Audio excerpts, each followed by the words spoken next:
జగన్ మీద పాత బాంబు మరొకసారి తీసివేస్తున్నారు. ఒకప్పుడు జగన్ మీద మాకు ఈ అనుమానాలు ఉన్నాయి, విచారణ చేయించండి అని కోర్టులో వేశారు పిటిషన్స్, ప్రజా ప్రయోజన వ్యాజ్యం పేరుతో. అట్లట్లా వేగ్గా ఆరోపణ చేస్తారని కోర్టు అడగలేదు, జగన్ అడిగాడు. జగన్ అడిగితే వాళ్ళు ఓన్లీ అనుమానమే కదా, ముందు విచారణ చేయిద్దాం, వాళ్ళ దర్యాప్తు సంస్థలు అందులో ఏమన్నా ఆధారాలు ఉన్నాయంటే అప్పుడు చూద్దాం, ఈలోపు మీకేంటి కంగారు అని చెప్పి విచారణ చేయమని. ఇట్లా ఎవడి మీద పడితే ఆడి మీద ఆరోపణలకి అలా విచారణ చేయడానికి అనుమతిస్తారా? ఏ న్యాయస్థానం అని ఎక్కడన్నా అనుమతిస్తారా? లేదు. అప్పుడు అనుమతి లభించింది.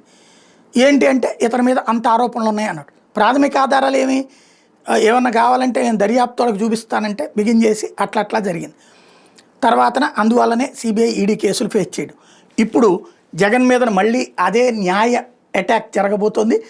వైకాపా ప్రభుత్వంలో సహజ వనరులు కొల్లగొట్టి కోట్ల ఆస్తులు కూడబెట్టిన వ్యవహారంలో మాజీ సీఎం జగన్మోహన్ రెడ్డి తదితరుల మీద సిబిఐ ఈడీతో దర్యాప్తు చేయించాలని కోరుతూ దాఖలైన ప్రజాహిత వ్యాజ్యం మీద బుధవారం హైకోర్టు విచారణ చేపట్టింది. పిటిషనర్లు అయిన ఢిల్లీకి చెందిన న్యాయవాది మొహక్ మహేశ్వరి ఆన్లైన్లో స్పందిస్తూ తాను స్వయంగా హాజరై వాదనలు వినిపిస్తానన్నారు. విచారణ వచ్చే వారానికి వాయిదా వేయాలని కోరారు. అంగీకరించిన high court CJ justice Dhiraj Singh Thakur, justice Cheemalapati రవిలతో కూడిన ధర్మాసనం విచారణకు వచ్చే బుధవారానికి వాయిదా వేసింది. ఈ సందర్భంగా ధర్మాసనం స్పందిస్తూ మీరు ఉద్యమకారుల ఇప్పటి వరకు ఎన్ని పిల్స్ దాఖలు చేశారు, వాటి వివరాలు ఏంటని పిటిషనర్ ప్రశ్నించింది. న్యాయవాది మహేశ్వరి బదిలిస్తూ అవినీతి ఆదాయ పన్ను శాఖ పోర్టల్ విషయాల్లో గతంలో పిలిచి వేశానన్నారు. గత ప్రభుత్వంలో అవినీతి వివరాలపై కూటమి ప్రభుత్వం శాసనసభలో శ్వేతపత్రం విడుదల చేసిందని పిటిషన్లో వెల్లడించారు.